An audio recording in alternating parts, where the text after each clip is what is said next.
Day.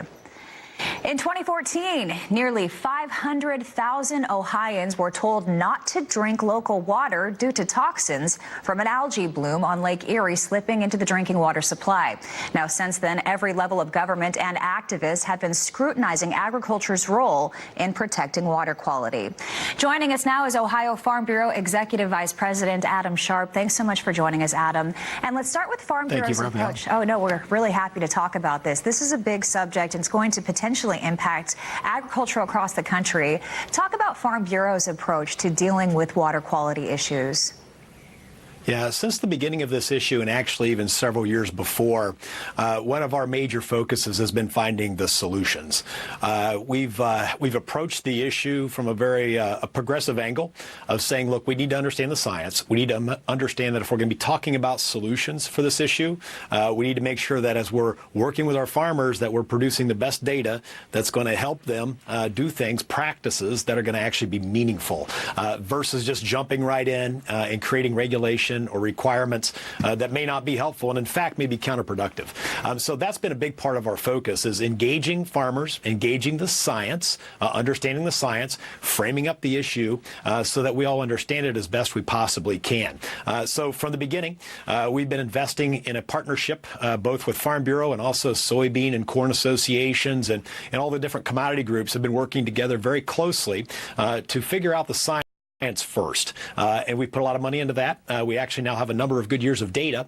And while it's very complex, we have some directional guidance that we can give to farmers and talk about things that will be helpful, although we don't have the silver bullet for actually how we solve the issue. And of course, another big part of how we've been engaging on the issue has really been focused around we will do our part. So agriculture will do our part, but we cannot solve the issue alone. About half of the phosphorus, and phosphorus has been identified here as one of the major drivers of the algal bloom. About half that phosphorus comes from Ohio, Indiana, and Michigan, down our rivers into the western part of Lake Erie. But the other half of that phosphorus comes from the north. It comes from the Detroit River and rivers from the northern part of the country in Canada and flows in, and we can't do much about that.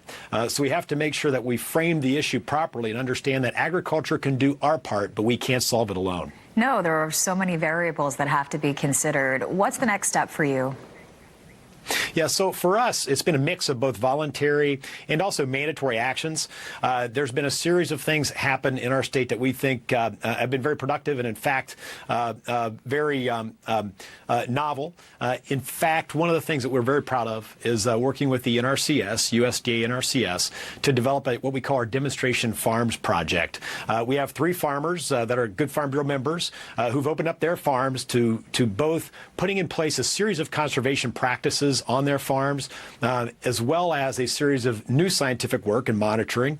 And then what we're doing is doing a kind of that massive outreach campaign to work with our farmer members across the state, in the basin in particular, in the western basin, but across the state, to talk about these practices, to be able to bring farmers out, kick the tires a little bit about what these practices are, what they cost, how effective they are, what works and what doesn't work. So this Demonstration Farms Network has been a very valuable part of what we're doing, but we're also investing a lot in other approaches. So dealing with technology challenges, conservation programs that may or may not work, and talking about sharing the data that we've learned. So that's all been very important to the solution side. We've also worked on the mandate side to make sure that several of the mandates that have been put in place are workable for farmers. Okay, well, we appreciate what you're doing on behalf of farmers. Ohio Farm Bureau Executive Vice President Adam Sharp joining us from the AFBF Washington headquarters.